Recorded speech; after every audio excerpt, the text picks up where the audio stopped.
Part 1. You are going to hear a conversation between Angela and Mr. Ray. Angela is applying to join the library. Listen to the conversation and complete the form below. First, you have some time to look at questions 1 to 5.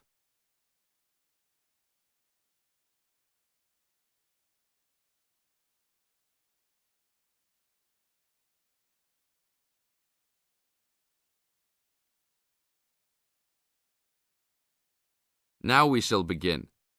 You should answer the questions as you listen, because you will never hear the recording a second time. Hello, how can I join the library? Well, you need to make an application. Would you like to do it now? Yes, if I can. One moment and I'll get the form. Now, I just need to ask you a few questions before you sign at the bottom. Okay. Your full name, please. Angela Mary Price. Price? Yes, that's right. Okay. And your address? Apartment 3, 86 Bridge Street, Pimlico. Bridge Street. That's just near here, isn't it? Yes, not very far. Good. So the postcode must be 2065, right? Yes, that's right. Now, your telephone number. I need both home and work if you have them. My home number is 8763-5142, and work is 8456-1307. Do you need anything else, like ID or something? Yes, your driver's license will do, if you have one. Right. It's easy to remember. I know it by heart. 4040AC. I'm afraid I'll also need to see it. Okay, here it is. Thanks. And your date of birth, please? 24 March 1981. Okay, thanks. That's the most important part completed. But if you don't mind, I'd also like to ask you a few questions for a survey we're conducting. Yes, that's okay. Now you have some time to read questions 6 to 10.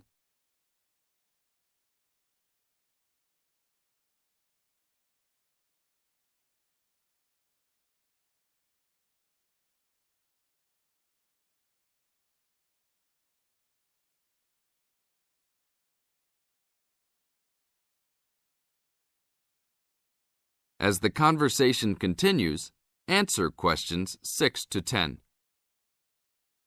What kind of books do you like to read? Here's a list to look at. Oh, it varies from time to time, but I always like to relax and learn about other countries I might visit one day. I don't like anything too heavy or serious, unless it's about animals or the environment. I'm not really into sport very much. Anything else? Well, I do like entertaining at home. You know, dinner parties. So I suppose you'll have something for me in that line.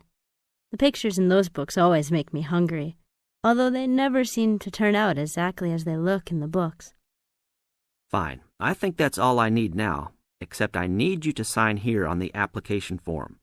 Oh, and I almost forgot. The membership fee is $20, which is refundable if you no longer stay a member. There you are. Do I sign at the bottom here? Yes, that's right. You can borrow books now if you wish, although your membership card won't be ready until next week. So if you want to borrow today, you can pick up your card when you return your first books. That's if you want to take some now. I think I will, but I'll have a look around first. Okay, take your time. That is the end of Part 1. You now have half a minute to check your answers.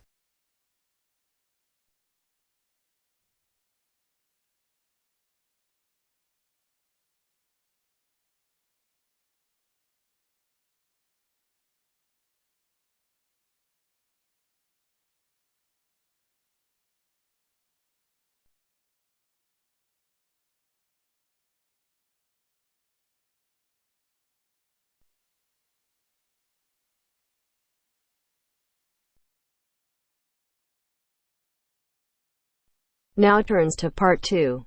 Part 2. You'll hear someone talking to a group of university students. First, you have some time to look at questions 11 to 17.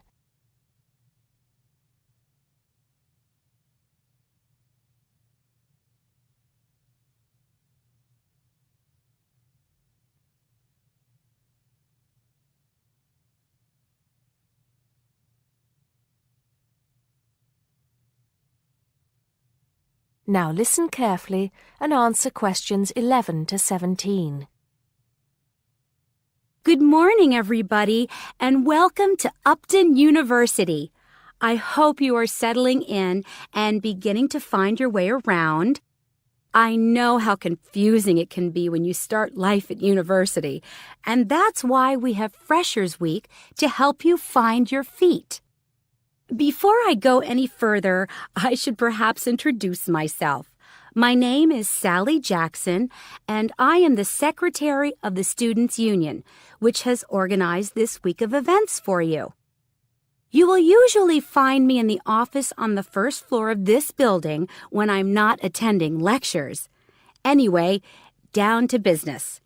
Of course, there are a few things that you are obliged to get done during your first week here. But once you've opened a bank account, if you haven't got one already, seen your director of studies to discuss which courses you are going to take, and signed up with a doctor, there will be plenty of time left to enjoy the events we have arranged for the week. And have we got a lot lined up for you? Throughout the week from Monday to Friday, every morning starting at 10 a.m., there will be orientation and welfare events. These will include tours of the campus, which, as you have probably noticed, is the size of a small town with 9,000 residential students, as well as sessions on developing study skills. We also have tours of Upton itself arranged for you, with a bus leaving from outside this building every afternoon at 5 o'clock. There are a number of interesting things to do and see in and around Upton, so you can expect visits to the castle and museum as well as the popular Ghost Walk. You'll need to sign up for this one, as numbers are limited. Just put your name on the list on the notice board in the entrance lobby. An important event is scheduled for Monday, that's the day after tomorrow, when we will be holding the academic fair. This is an opportunity for you to speak to students and academic staff about the courses that are on offer. The academic fair starts at 1 o'clock, by the way. There are a couple of other fairs that I think will interest you. First of all, we have the Societies Fair on Tuesday the 16th, which I think is an absolute must. You might not believe it, but the university has over 150 societies and sports clubs you can sign up for, so you are sure to find something of interest to you. That also starts at 1 o'clock, and it will be here in the Union Building. Also in this building is the Trade Fair on Wednesday from 2 until 5 in the afternoon. This one might sound a bit strange because you will find a load of banks and other businesses here trying to get your custom. You will find plenty of bargains and, best of all, a lot of the businesses give away stuff for free. Before you hear the rest of the talk, you have some time to look at questions 18 to 20.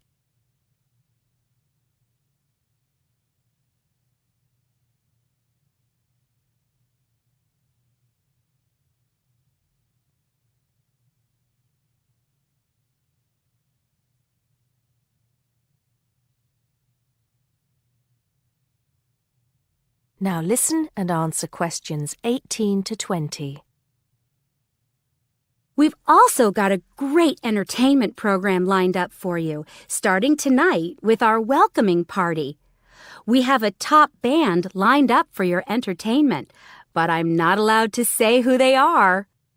All I can say is that I am sure you will not be disappointed. So come along to Blackmore Hall at 9 o'clock this evening to get your university experience off to a flying start. Just one point. I'm afraid this event is limited to freshers only. Because of space restrictions, you can't bring a friend tonight. Sorry about that. There's more fun and games on Monday in the Cotswold Theater here on campus. We have booked two of the cleverest comedians in the country, Paul Frazier and Jenny Brown, for a 3-hour show. Paul has assured us that he and Jenny have packed the show with new material, and as they always get rave reviews for their shows, I think we can look forward to an evening of great entertainment. That's in the Cotswold Theater on Monday evening at 7:30. Moving along a bit, on Thursday there is an important date for your diaries. This is the official Freshers opening ceremony, when the Dean welcomes you to Upton University. So remember, Thursday the 18th from 2:30 to 3:30 in Blackmore Hall. You certainly should go to this one, and by the way, light refreshments will be available. At the end of the week, on Saturday, you have the chance to dress up in your smartest evening wear for the official Freshers' Ball. Actually, although it's called a ball, it is quite a relaxed affair, so we are more than happy if you turn up wearing jeans and a t-shirt. The important thing is to relax and enjoy yourselves. Time and place are the same as for this evening's party. Blackmore Hall from 9 in the evening to 3 o'clock in the morning. Right. I think I've covered the most important and exciting events we have lined up for you, but there will be plenty of other things going on throughout the week, so remember to check the notice board in the entrance lobby regularly. Enjoy the rest of the day, and I look forward to meeting as many of you as possible this evening at the welcoming party. That is the end of part 2. You now have half a minute to check your answers.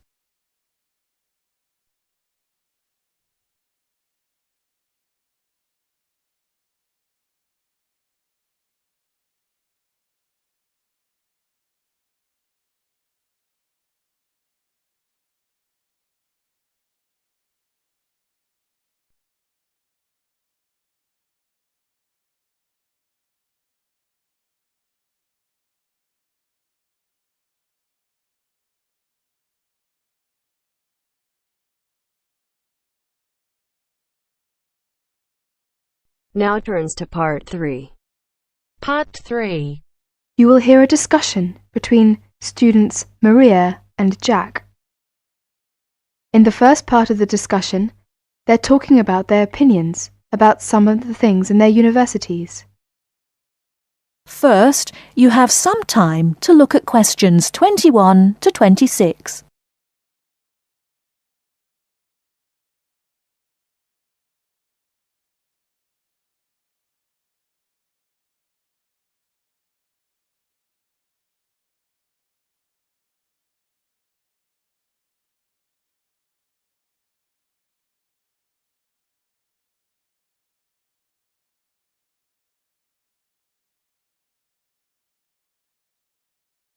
Now listen carefully and answer questions 21 to 26.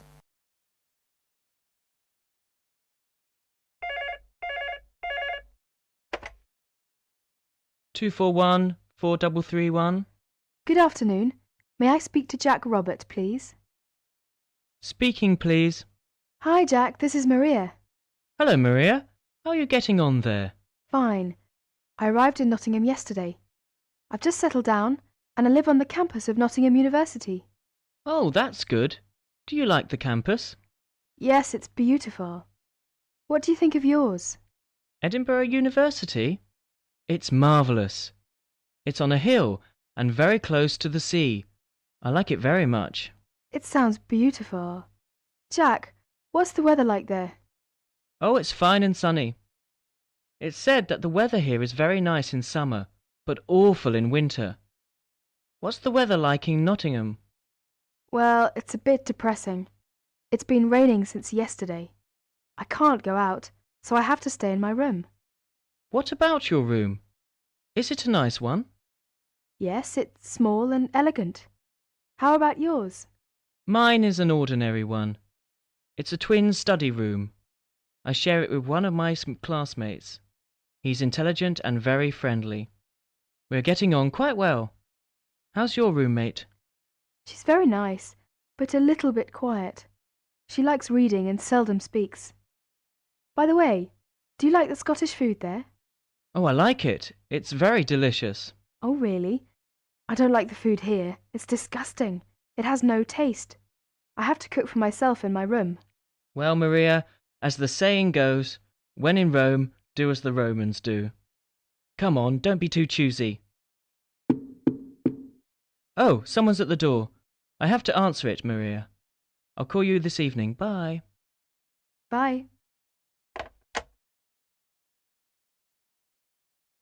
Ellen, a student union officer, is conducting a survey about the university facilities. She is asking 2 students about their opinions. Before you hear the rest of the talk, you have some time to look at questions 27 to 30.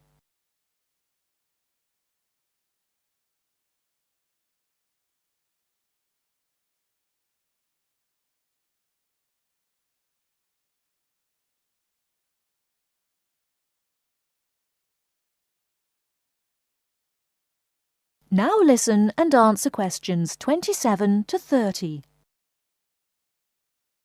I'm Alan, and I work for the Student Union. Now, I'd like to hear your opinions about a few things in the university. We've asked for some volunteers to help us conduct this survey into how satisfied students are with the university facilities. First of all, let's take the lecture rooms. We could score them, for instance, 1 is excellent, 2 satisfactory, 3 rather poor, and 4 really bad. Robert, you first, please. What do you think about the lecture rooms here? Not so good, I'm afraid. I would score 3. They're too small for one thing. Sometimes we can hardly find a seat. Yes, but that doesn't happen very often. Personally, I think they're all right. They're comfortable, and the acoustics are quite reasonable. It doesn't matter where you sit, you can always hear the lecture. I would give 2 for them. How do you feel about the car parking facilities? Are they adequate? You must be joking. I can never find a car parking space when I need one, and when I finally do, it's a very long walk to the university's teaching building. I'd give it a 4. I'm afraid I also agree. We need more car parks urgently. This is perhaps one of the major shortcomings of this campus. It gets a 4 from me as well. I come to the university 20 minutes early just so I can drive around looking for a parking space. What about the computer centre then? I think it's first class. The software base contains a large selection of learning programs, language games, and word processing facilities. I would give a score of 1. I quite agree with you. It's very modern and also under the supervision of qualified staff who can offer help to us while we work, should we need them. Oh, good. Well, what do you think of the library facilities? Let's say the periodical room first. Well, I've scored that 3. I'm sorry to have to say, but, I think the room has poor lighting, and I'm disappointed about that. I've given it a score of 1. As far as I'm concerned, it's excellent and well stocked. Thank you, Robert and Mary. Now, let's turn to the photocopying facilities. I would give it a score of 2. Personally, I think it's all right and it's very helpful. Huh? I would score 3. I think it's too expensive for photocopying, and there are not enough machines. Sometimes we have to stand in a line. Okay. Now, let's talk about the... That is the end of part 3. You now have half a minute to check your answers.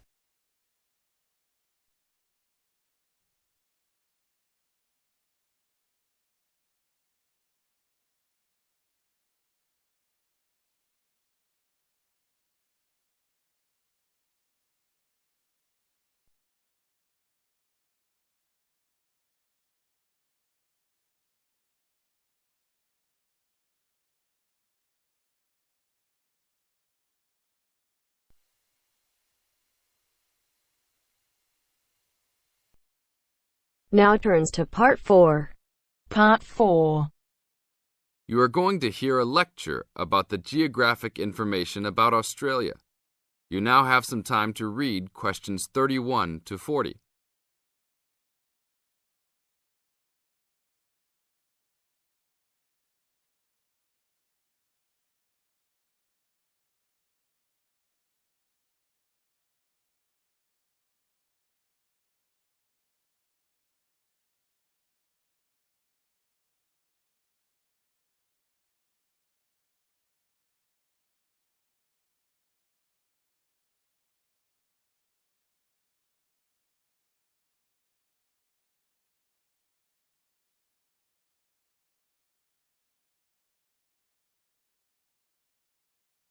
Now listen to the lecture and answer questions 31 to 40 by choosing the best answers from the choices. Good morning, everybody. We'll continue to look at Australia, and today look at one of its greatest natural challenges, water for the agricultural sector. As the only nation to occupy an entire continent, Australia has a unique environment, with much of it very flat and dry. One notable feature of the Australian continent is that it is the lowest of the continents. The average elevation is less than 300 metres, compared with the world's mean of 700 metres, and its highest mountain is only 2,228 metres, so it is overall a very flat country. It is also dry. In fact, Australia is the driest, after Antarctica, of the continents. Yet Australia has extremes of climate and topography. There are rainforests and vast plains in the north, snowfields in the southeast, deserts in the centre, and fertile croplands in the east, south, and southwest. And Australia contains some of the wettest areas on Earth. In western Tasmania and on the northern Queensland coast, but half of the continent has an annual rainfall of less than 300 millimetres each year, and only 20% has more than 600 millimetres each year. A major problem is that the limited water resources do not match up with where water is consumed. The major water resources are in northern Australia and Tasmania, whereas most of the agriculture and people are in southeastern mainland Australia.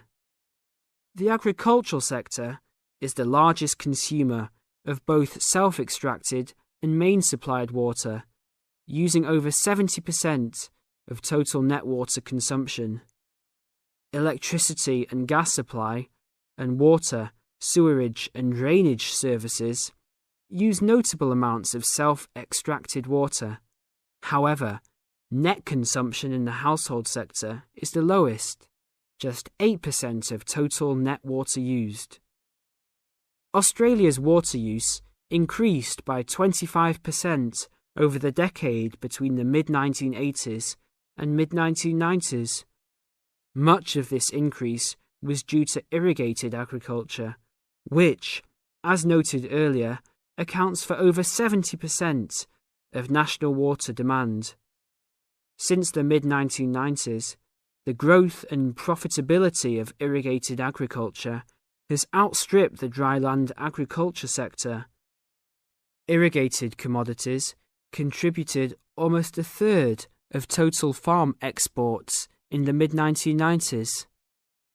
The results of a special government report in 2000 showed that if today's water use arrangements continue, the water needs of the rural industries will outstrip water availability by about 2020. Irrigated agriculture, Australia's major water-using sector, would be seriously affected by the shortfall. And although groundwater underlies large areas of Australia, it accounts for only 4% of water use. So, clearly, apart from water for households, which mainly comes from dams or rivers, it is the rural sector where efforts towards water conservation are particularly directed. In this sector, the largest consumers of water are the meat and wool industries. One of the major problems in considering sustainable agriculture is the large amounts of irrigated water used to produce these products. Some of the crops, such as wheat, maize, and soybeans, also use a lot of water.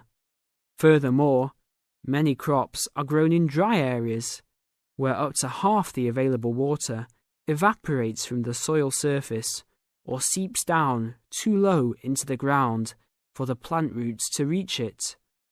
Well, that's all we have time for this morning.